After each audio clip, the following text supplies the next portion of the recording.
ನಮಸ್ಕಾರ, ಶುಭ ಸಂಜೆ ಪ್ರೀತಿಯ ವೀಕ್ಷಕರೆಲ್ಲರಿಗೂ ಸಂಕಲ್ಪ ಸುದ್ದಿ ಕಾರ್ಯಕ್ರಮಕ್ಕೆ ಆತ್ಮೀಯ ಪ್ರೀತಿಯ ಸ್ವಾಗತ ಹೇಳ್ತಾ ಇರೋದು ನಾನು Anusha. So first time channel ವೀಕ್ಷಿಸ್ತಿದ್ದೀರಾ ಅಂತಂದರೆ ಈಗಲೇ ನಮ್ಮ ಚಾನಲ್ನ ಸಬ್ಸ್ಕ್ರೈಬ್ ಮಾಡಿ, ನಮ್ಮ ವೀಡಿಯೋಸ್ನ ಲೈಕ್ ಮಾಡಿ. ಏನೋ ಕಾರ್ಯಕ್ರಮದಲ್ಲಿ ಸ್ಪಿರಿಚುವಲ್ ಗುರು ಡಾಕ್ಟರ್ ವಿಷ್ಣುದತ್ತ ಗುರುಜಿಯವರಿದ್ದಾರೆ. ಗುರುಗಳನ್ನ ಇವತ್ತಿನ ಕಾರ್ಯಕ್ರಮಕ್ಕೆ ಸ್ವಾಗತಿಸೋಣ. ನಮಸ್ತೆ ಗುರುಗಳೇ, ಕಾರ್ಯಕ್ರಮಕ್ಕೆ ಭಕ್ತಿಯ ಸ್ವಾಗತ. ಪ್ರತಿಯೊಬ್ಬ ಮನುಷ್ಯನಿಗೂ, ಪ್ರತಿ ವ್ಯಕ್ತಿಗೂ ಸಂಪತ್ತು, ಐಶ್ವರ್ಯ, ಹಣಕಾಸು ಅನ್ನೋಂಥದ್ದು ಬಹಳ ಮುಖ್ಯ ಜೀವನದಲ್ಲಿ. ನಾವು ಸಂಪತ್ತನ್ನು ಹೆಚ್ಚಾಗಿ ಸಂಪಾದಿಸಬೇಕು ಅಂತಂದರೆ ಇದಕ್ಕೆ ಯಾವುದಾದ್ರೂ ಯಂತ್ರವೋ, ತಂತ್ರವೋ, ಮಂತ್ರವೋ ಯಾವುದನ್ನು ಫಾಲೋ ಮಾಡಿದ್ರೆ ಬೇಗ ನಾವು ಸಂಪಾದಿಸ್ಬೋದು ಅಂತ ಹೇಳ್ತೀರಾ ಗುರುಗಳೇ? ಓಂ ವಿಶ್ವಸ್ಮೈ ನಮಃ. ಪ್ರೀತಿಯ ಬಂಧುಗಳೇ, ನೀವು ಸಂಪಾದನೆ ಮಾಡಬೇಕಂದ್ರೆ ಕಷ್ಟಪಡಬೇಕು. ಕಷ್ಟಪಡದೆ ಅದು ಸಾಧ್ಯವಿಲ್ಲ. ಇದಕ್ಕೆ ವಾಮ ಮಾರ್ಗದ ದಾರಿಗಳು ಯಾವುದೇ ಕಾರಣಕ್ಕಿಲ್ಲ. ಹಾಗೇನಾದರೂ ಹೋದರೆ ಅವರು ಎಡವಿ ಯಾವುದೋ ಒಂದು ಗುಂಡಿಲಿ ಬೀಳೋದು ಸತ್ಯ. ಅದಕ್ಕಾಗಿ ವಾಮ ಮಾರ್ಗಗಳನ್ನು ಅನುಸರಿಸದೆ ಯಾರೋ ಒಬ್ಬ ಎಮ್ಮ ಹಿಂದಿ ಹೆಸರತಿ ತಮಿಳಲ್ಲಿ ಕೇಳ್ತಾರೆ, ಯಾರೊಬ್ಬ ಸ್ವಾಮೀಜಿ ಕೇಳ್ತಾರೆ, ಸ್ವಾಮಿ ನನ್ನ ಜೀವನದಲ್ಲಿ ಸುಖವಾಗಿ, ಸೌಖ್ಯವಾಗಿ, ನೆಮ್ಮದಿಯಾಗಿರಬೇಕು, ಏನು ಮಾಡಬೇಕಂತದೆ? ಸತ್ತೋಗೋದು. ಹೌದು. ಅದಕ್ಕೆ ಏನಾಗ್ತದೆ ಅಂದರೆ ನೆಮ್ಮದಿ ಬೇಕು, ಸುಖ ಬೇಕು ಅಂದರೆ ಅದರ ಹಿಂದೆ ಶ್ರಮ ಪಡಬೇಕು, ನಾವು ಕಷ್ಟಪಡಬೇಕು. ನಮಗೆ ಮನಿ ಬೇಕೋ, ಮನಿ ತರೋದು ಯಂತ್ರ ಅಂತಂದರೆ ಇನ್ನು ATM. ನೀವು ATMಗೆ ಹೋಗಬೇಕಾಗತ್ತೆ.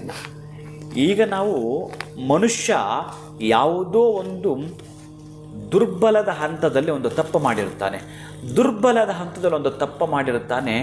ಆ ಕ್ಷಣದಲ್ಲಿ ಆ ತಪ್ಪು ನಡೆದೋಗಿರುತ್ತೆ. ಅದನ್ನೇ ಆ ಬಲಹೀನತೆ ಹಿಡ್ಕೊಂಡು ಏನೇನೇನೋ ಮಾತಾಡ್ತಿರುತ್ತಾರೆ. ನಾನು ಯಾಕೆ ಇದನ್ನು ಹೇಳ್ತೀನಿ ಅಂತಂದರೆ, ಅವನು ಕುಗ್ಗಿ ಹೋದಾಗ ಅವನ ಹಣವನ್ನು ಮಾಡಲಿಕ್ಕೆ ಬರೋದಿಲ್ಲ, ಅವನು ಪ್ರಯತ್ನ ಮಾಡೋಕ್ಕೆ ಹೋಗೋದಿಲ್ಲ. ಮತ್ತು ಅವನು ಕೆಟ್ಟದಾರಿ ಹಿಡಿದಾನೆ, ಬಿಡಪ್ಪ ನಾನು ಎಷ್ಟು ಪ್ರಯತ್ನ ಪಟ್ಟರು ಆಗಲ್ಲ, ಸುಮ್ಮನೆ ಯಾಕೆ ಬೇಕು ನಮಗೆ ಇವೆಲ್ಲ ಅಂತ ಹೇಳಿ ಹಿಡಿಯಲ್ಲ. ಅಂಥವರಿಗೆಲ್ಲ ಕೂಡ ಸ್ಫೂರ್ತಿ ತುಂಬುವಂಥದ್ದು, ಅಂಥವ್ರಿಗೆಲ್ಲ ಕೈ ಹಿಡಿಯುವಂಥದ್ದು, ಒಂದು ಮಿರಾಕಲ್ ಜೀವನದಲ್ಲಿ ನಡೆಯುವಂಥದ್ದು. ನಾನು ಇಂಥ ದಾರಿಯಲ್ಲಿ ಹೋಗ್ತಾ ಇದ್ದೀನಿ, ಅಡೆತಡೆಗಳಿಲ್ಲದೆ ನನ್ನ ಜೀವನ ದೊಡ್ಡ ಮಟ್ಟದ ಹಣವನ್ನೇ ಮಾಡಬೇಕಾದ ಸಂಕಲ್ಪ ತೊಟ್ಟುಕೊಂಡಿದ್ದರು ಅವರಿಗೆ ಅಕ್ಷಯವೃಕ್ಷವೇ ಫಲ. ಅವ್ರಿಗೆ ಅಕ್ಷಯವೃಕ್ಷ ಅವ್ರಿಗೆ ATM, ಅಕ್ಷಯವೃಕ್ಷ ಒಂದೇ ಅವರ ಮನೆಗೆ ATM. ಇವರು ಬರೆದಿಟ್ಕೊಳ್ಬೋದು. ನಾನು ಹೇಳ್ತೀನಲ್ಲ, ಈ ಪ್ರಪಂಚದಲ್ಲಿ ಯಾವ ವ್ಯಕ್ತಿ ಕೂಡ ಮಾಡಿಕೊಡಲ್ಲ ಆರಾಧನ. ಯಾಕಂದರೆ ಇಲ್ಲಿ 6 ಜನ ಸಿದ್ಧಿ ಆಗಿರ್ತಕ್ಕಂಥವ್ರು ಕೂಡ ಮಾತಾಡ್ಕೊಂಡು ಮಾಡಿರ್ತಕ್ಕಂಥ ಯಂತ್ರ ಅದು, ಅತ್ಯಂತ ಅದ್ಭುತವಾಗಿರ್ತಕ್ಕಂಥ ಯಂತ್ರ ಅದು. ಅಂತಹ ಅಕ್ಷಯ ವೃಕ್ಷ ನಿಮ್ಮ ಎಲ್ಲ ಎಡುರು ತೊಡರುಗಳಿಗೂ ಕೂಡ ಆಕಸ್ಮಿಕ ಎಂದೋ ಯಾವತ್ತೋ ಬಲಹೀನತೆ ಇದ್ದಾಗ ಮಾಡಿರುತ್ತೆ. ಒಂದು ತಪ್ಪಿನಕ್ಕಾಗಿ ದೂರ ಇಟ್ಟಿದ್ದಾಗ ಯಾವುದೋ ಒಂದು ಕಂಪ್ನಿ, ನಾನು ಯಾಕೆ ಇದನ್ನು ಹೇಳ್ತೀನಿ ಅಂತಂದರೆ, ಯಾರೋ ಒಬ್ಬಾತ ಸುಮಾರು 20 ವರ್ಷಗಳು ಒಂದು ಕಡೆ ಕೆಲಸ ಮಾಡ್ತಾನೆ, ತುಂಬ ಚೆನ್ನಾಗಿ, ಎಷ್ಟು ಅಂತಂದರೆ ತುಂಬ ದೊಡ್ಡ ಮಟ್ಟದಲ್ಲಿ ಲಾಭ ಮಾಡಿಕೊಡ್ತಾ ಇದ್ದಾನೆ ಅವರಿಗೆ. ತುಂಬ ದೊಡ್ಡ ಮಟ್ಟದಲ್ಲಿ ಅಷ್ಟಿಷ್ಟಲ್ಲ, ಇನ್ನೊಂದು ಬ್ರಾಂಚ್, ಮತ್ತೊಂದು ಬ್ರಾಂಚ್ ಓಪನ್ ಮಾಡಿದ್ದಾನೆ, ಆ ಲೆವೆಲ್ ತಂದು ಕೊಟ್ಟಿದ್ದಾನೆ. ಅವನು ಸಣ್ಣದೊಂದು ತಪ್ಪು ಮಾಡಿದ್ದಾನವ, ತೀರಾ ಸಣ್ಣದ್ದು. ಅದಕ್ಕೆ 20 ವರ್ಷಗಳು ಮಾಡಿಕೊಟ್ಟವನನ್ನು ಆ ಸಣ್ಣ ತಪ್ಪು ಮಾಡಿದಾಗ ತೆಗೆದು ಬಿಡ್ತೀರಲ್ಲ ನೀವು, ಅವನ ಜೀವನ ಬೀದಿಗೆ ಬಂದಿವಾಗ ಏನು ಮಾಡೋದು?